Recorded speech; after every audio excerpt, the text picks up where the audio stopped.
How do you know I'm fine? Because you checked my YouTube channel and you see that I've posted video. This may be too much information, but I'll still say it. And I'm going to address some comments that I feel needs to be addressed.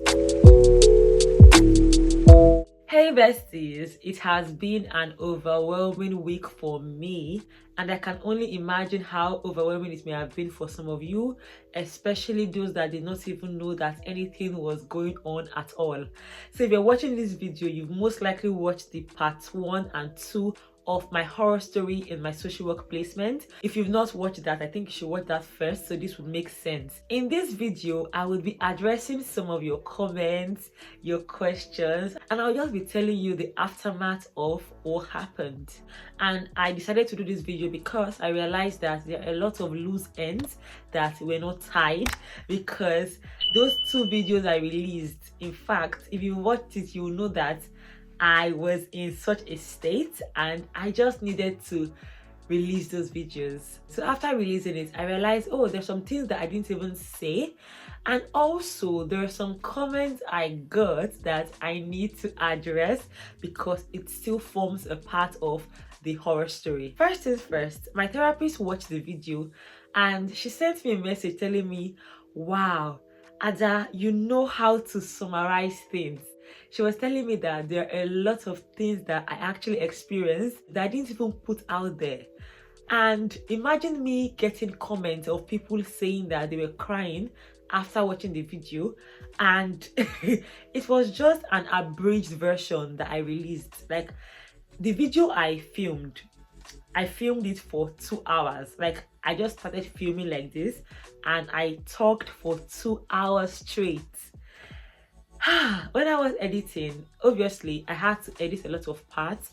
I edited more than half of what I filmed. Firstly, because for a large part of those 2 hours I was just crying. If you know me, you would know that I would not want to cry on camera. That's not my style, and I don't pride myself in creating content that people would deem relatable. No.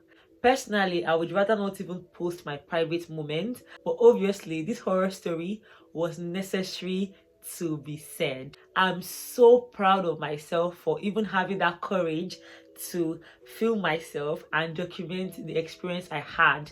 Now, after I released the video, I got a lot of comments, and I'm going to address some comments that I feel needs to be addressed.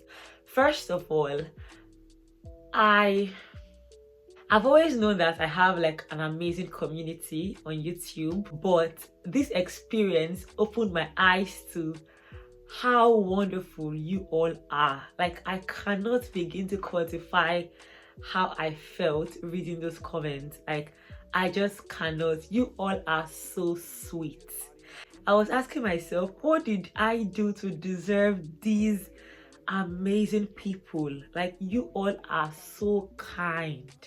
Your comments literally warmed my heart. Some of your comments even brought tears to my eyes, because it was very sweet. It was very emotionally charged for me, and I'm so grateful to every one of you that watched that video, liked the video, and even dropped comments. It meant a lot to me, because for me, I would rather have, even if it is 1,000 subscribers, of people that truly care about me and what I do, than having battalions of people that don't even give 2 hoots.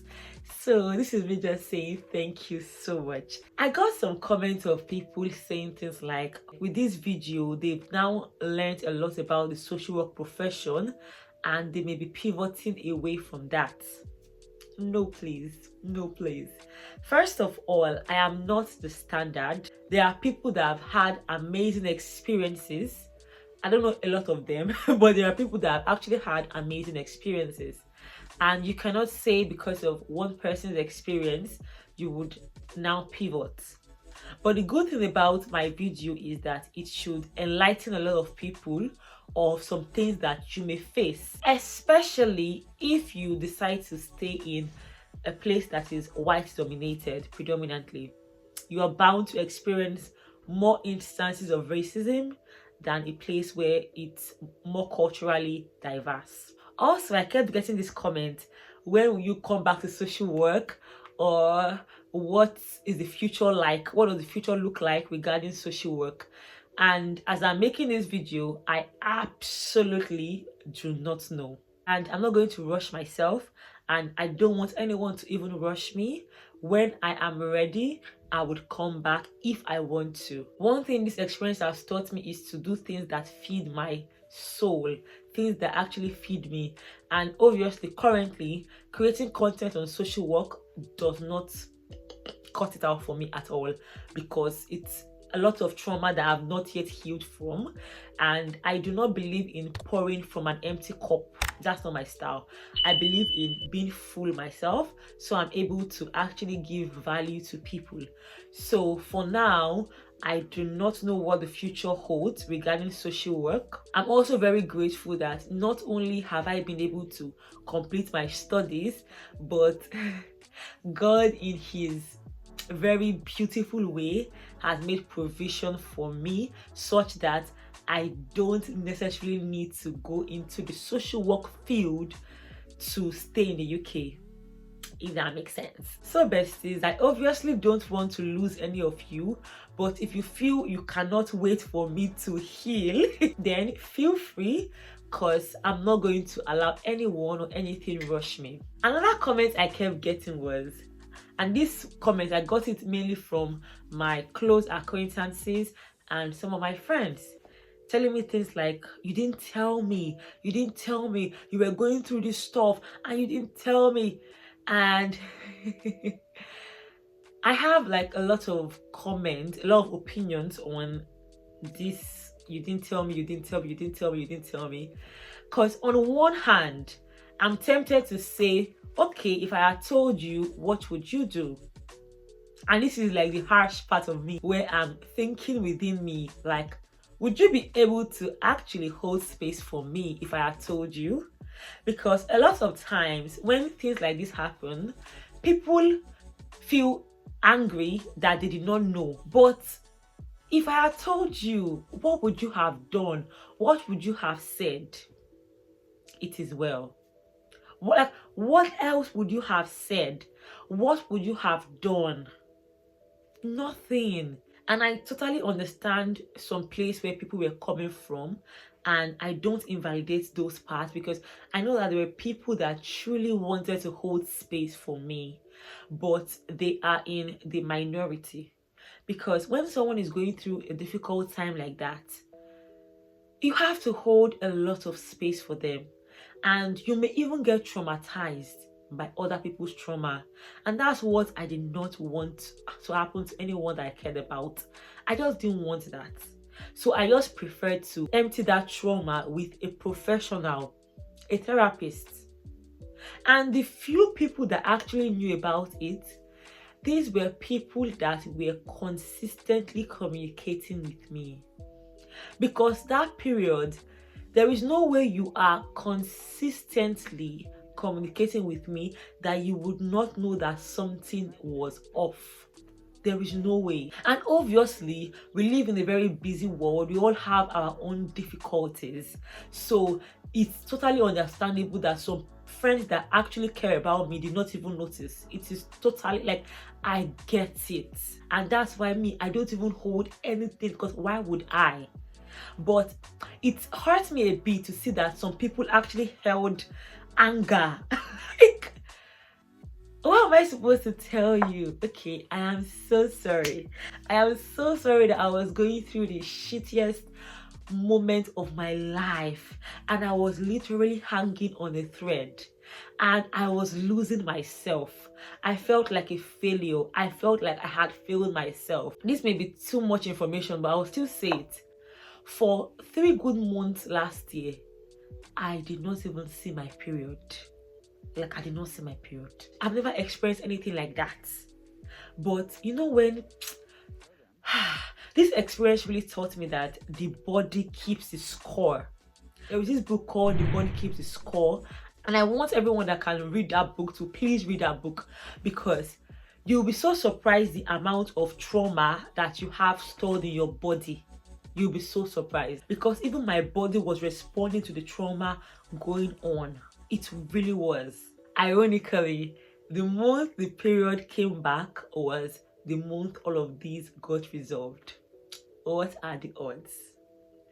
Also, during that period, I had like 2 incidences where I'll just be staying and I literally cannot breathe. I had obviously a lot of panic attacks, a lot of anxiety, and there were times I had to be rushed to A&E. And in those times, I had numerous body scans, full body scans, where they check your kidney, your liver, your lungs, everything, because I was like, my body was failing me. But the funny thing is that I would go to A&E, which is accidents and emergencies, and they will do the full body scan and nothing is wrong. The doctor will tell me nothing is wrong with you. You are stressed. So even though medically there was no sickness, my body was literally breaking down on me. And the only semblance of hope, the only way I could carry on was to keep carrying on.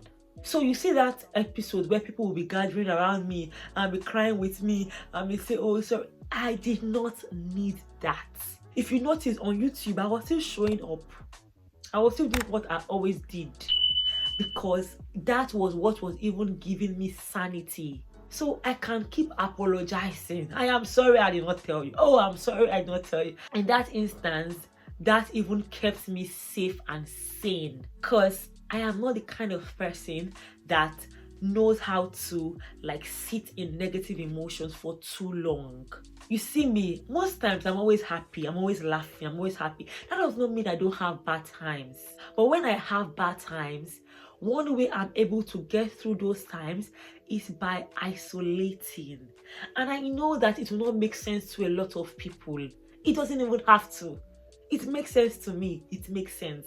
That isolation where I'm able to get back to myself, rediscover myself, even in the midst of the storm, that was what worked for me. And I am so sorry to anyone that it hurt. Someone called me and the person was acting so angry. And I tell the person, see, why are you making this about you? This is not about you at all. You think in the midst of the trouble I was facing, I'll be thinking, I need to tell this person, I need to. Because if you want to start playing like the blame game of, oh, why didn't you? I could also say, oh, how come you did not know? Because there are some people that once their acquaintances or their friends are content creators or YouTubers, they use those means to check up on those people. I know someone that has told me, I know you are fine now. How do you know I'm fine? Because you checked my YouTube channel and you see that I've posted video. Is that how to check up on somebody? Like, it's not adding up. Because if you are waiting for me to on camera and start telling the whole world my trouble when I'm in the midst of that trouble, that's not my kind of person. Me, I cannot do it. I don't know how to do it. The reason why I was even able to film those content is because now I am done and I can now talk about it even though it is difficult. And if you know me well, you know that there are times I've gone through tribulations and nobody would even know online. The reason why I put that content out is because it's related to my career, and everything I create on this channel actually links to my career, and I would rather people knew about what was going on than people asking me, oh, do social work content, oh so now at least you know. So in all of this, like, I'm very grateful for people that just came to me and empathized with me, because at this stage, that is what I need.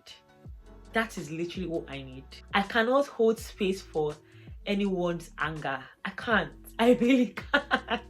No matter how hard like I try, I cannot hold space. I know someone that came to meet me and she was telling me, how are you? Because she knows that it must have been very difficult to even film that content, because she's also a content creator.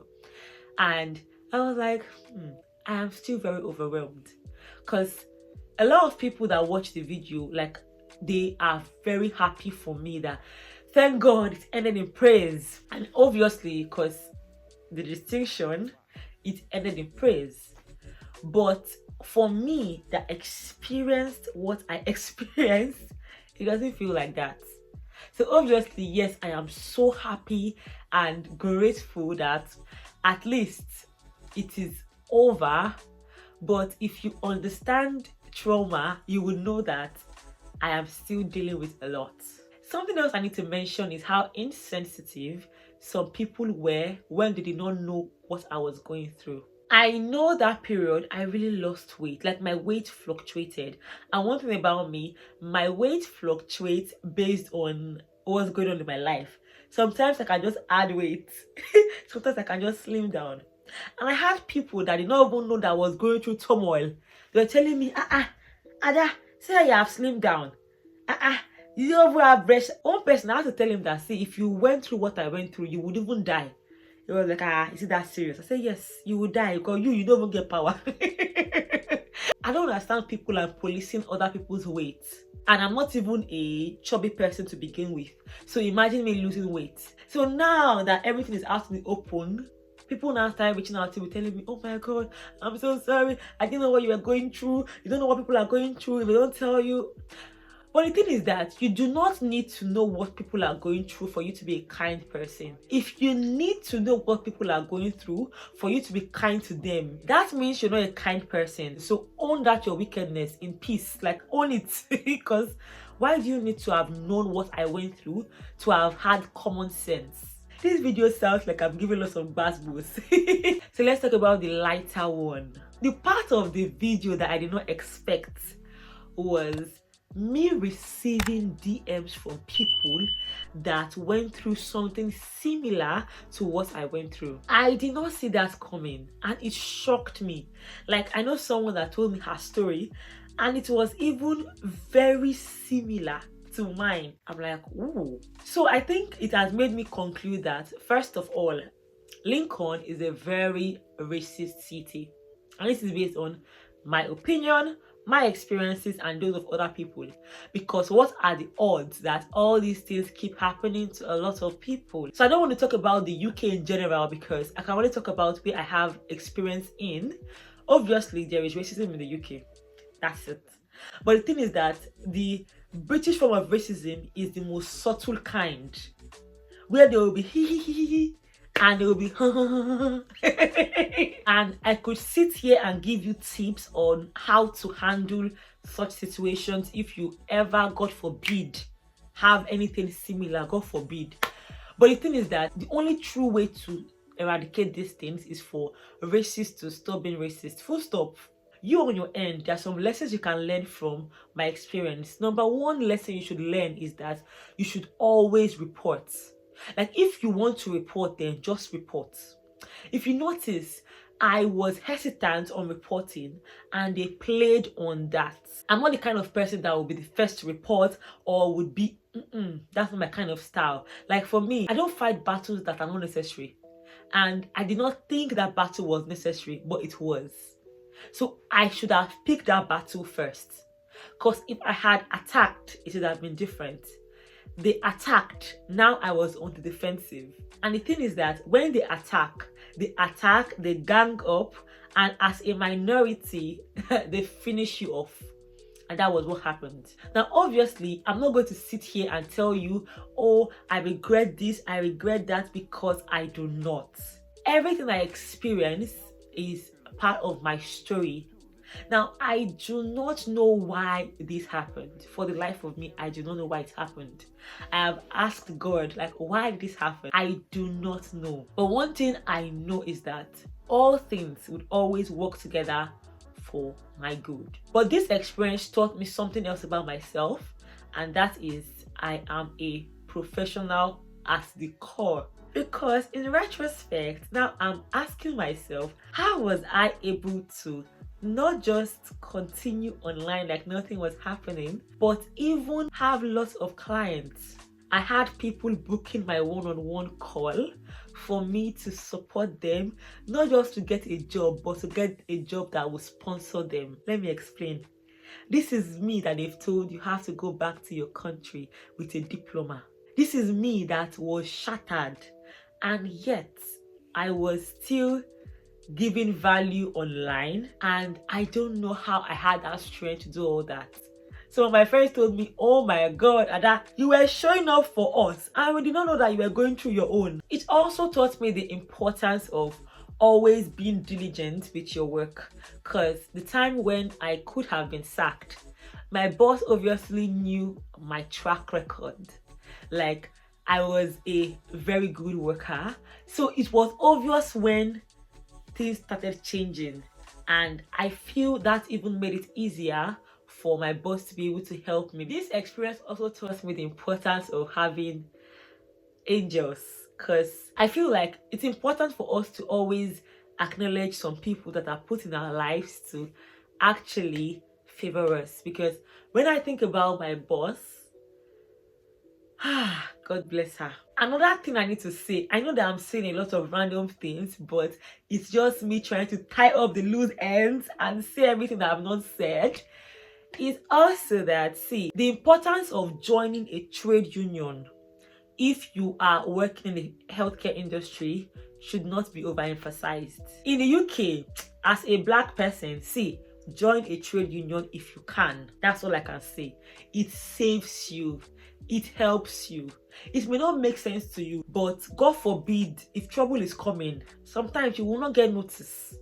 But when you've joined a trade union, it just helps you. Obviously, in this episode, I had to involve the authorities. I had to involve a lawyer. I got a lot of comments from people telling me, I hope you will sue them. I hope you report to Social Work England.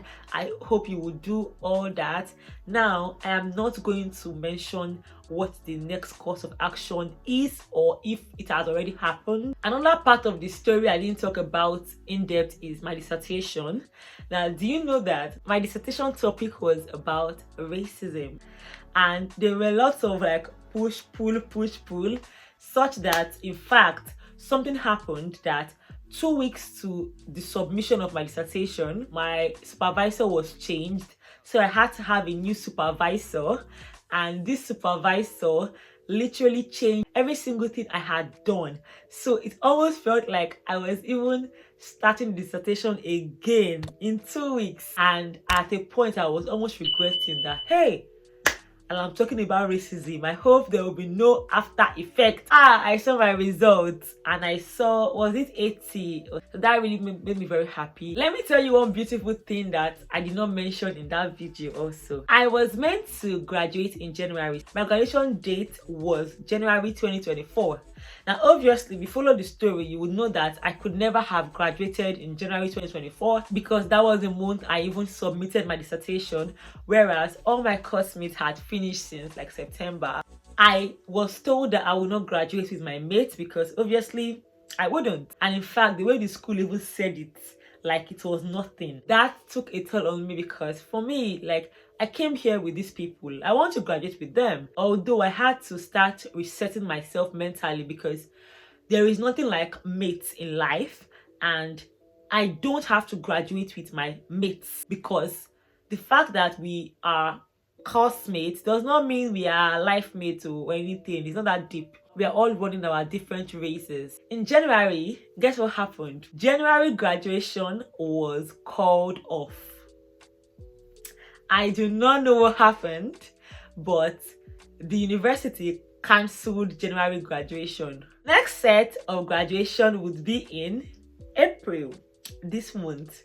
So besties, get your Ashoebi ready because what God has done, it is marvelous in our sight. Now, finally, if you are watching me and you are going through any difficult situation, in my next video, I'm going to tell you how I actually practically grounded myself and stayed sane in the midst of all the horror story. I promise you, hold on to this particular sentence, and that is, all things will work together for your good. It may not make sense. When I was experiencing the horror story, it did not make sense. And if I'm being sincere, right now, it still doesn't make any sense. So you may be going through a difficult time and you don't even have the answers. Because I even don't have answers to give you. But one thing I will tell you is that I don't know how, but all things will work together for your good. Do not be discouraged. When you go through tough times, it takes another difficulty, another difficulty, and before you know it, you have reached full-blown depression, or you trying to unalive yourself. I know this because I work as a mental health professional. See, this period, let's just take it easy, besties. I have linked up a video on how to navigate quarter-life crisis. A lot of us go through so many issues, and we need to be grounded. We need to stay in the present. So besties, until I see you next time, stay blessed. Oh, wait. Please like this video. Also, if you've not subscribed, subscribe. And I'm going to see you besties in the next one. Until then, stay blessed, remain happy, and